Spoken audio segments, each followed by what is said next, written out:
কংগ্রেসের সাংসদ রাহুল গান্ধী মাননীয় প্রধানমন্ত্রী সম্পর্কে বেশ কিছু কথা ফেসবুকে লিখেছেন। তিনি একটি প্রধানমন্ত্রীর ভিডিও শেয়ার করেছেন, সেখানে কয়েক সেকেন্ডের একটি ভিডিও, যেখানে প্রধানমন্ত্রী বলতে চাইছেন যে আমি কোনো আমেরিকার কথায় এই যুদ্ধ সংঘর্ষ বিরতি রাখিনি, এটা পাকিস্তানের পক্ষ থেকেই এই যুদ্ধ বিরতি রাখার জন্য বলা হয়েছিল। তো দু দেশের মধ্যে একটা আলোচনা হয়ে এটা বন্ধ করা হয়েছে এবং পাকিস্তান বলেছে যে না, তারা আর কোনো রকম ওই গোলাগুলি চালাবেন না, ভারতীয় সেনাদের ওপর বা ভারতীয় নাগরিকের ওপর কোনো রকম আক্রমণ চালাবে না। তাই নরেন্দ্র মোদী কিন্তু সেইটা বন্ধ করেছেন।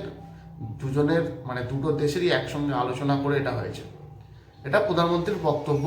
অন্যদিকে রাহুল গান্ধী এই ভিডিওটাকে নিজের ফেসবুক সাইটে দিয়েছেন, দিয়ে তিনি কিন্তু বেশ কিছু প্রশ্ন তুলেছেন। তিনি পরিষ্কার বলছেন যে ফাঁপা ভাষণবাজি আপনি বন্ধ করুন, আপনি শুধু জনগণকে এতটুকু বলুন যে পাকিস্তানকে আপনি কেন বিশ্বাস করলেন। ওরা তো আগেও বহু এই ধরনের ঘটনা ঘটাচ্ছে, একের পর ঘটিয়েই চলেছে। ওরা প্রত্যেক দিনই প্রায় ওই এলওসিতে, কাশ্মীরে, ওই বর্ডার সংলগ্ন এলাকায় গুলি চালায়, তাও আপনি কেন বিশ্বাস করলেন। এবং দ্বিতীয় তিনি বলছেন যে ট্রাম্পের কথাই কেন আপনি মাথা নত করলেন, দেশের স্বার্থ কেন বিসর্জন দিলেন, এই প্রশ্নটা তিনি তুলেছেন। ট্রাম্প বিভিন্ন জায়গায় বলে বেড়াচ্ছে যে না, আমি ভারত পাকিস্তানের সংঘর্ষকে বন্ধ করেছি, দুটো দেশকে এক জায়গায় নিয়ে এসেছি, তাদের যুদ্ধ যে বন্ধ হয়েছে তার সমস্ত ক্রেডিট কিন্তু আমার।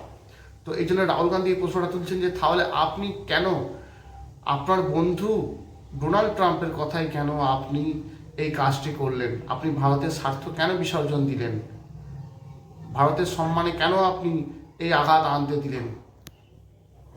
তারপরে তিনি যেটা বলছেন যে ক্যামেরার সামনে আপনার রক্তটা গরম কেন। নরেন্দ্র মোদীর সম্পর্কে এটা বলছেন যে আপনি ক্যামেরার সামনে যে রক্তটা গরম করেন, ক্যামেরার সামনে ভাষণবাজি দেন, আর যখন একটা শত্রু দেশকে জবাব দেওয়ার বেলায় আপনি চুপ করে গেলেন, আপনি এইভাবে যুদ্ধ বন্ধ করে দিলেন। তারপরে তো ওরা কিন্তু বারবার সেই একই কাজ করছে। তারপরেও তো বিভিন্ন জায়গায় হামলার খবর আসছে, দেশের সেনা শহীদ হচ্ছে। তো এই প্রশ্নগুলো করেছেন রাহুল গান্ধী প্রধানমন্ত্রী নরেন্দ্র মোদীর সম্পর্কে, এবং এই নিয়ে কিন্তু একটা বিতর্ক তৈরি হয়েছে। বিজেপির যারা মুখপাত্র তারাও কিন্তু রাহুল গান্ধীকে আক্রমণ শানাচ্ছে। তো সম্মানিত দর্শক, দেশের স্বার্থে এই যুদ্ধ বিরতি যে বন্ধ করেছে, দেশের স্বার্থে বলুন বা পাকিস্তানকে জবাব দিয়ে তারপরে বন্ধ করেছে, এটা অনেকে বিশ্বাস করছে।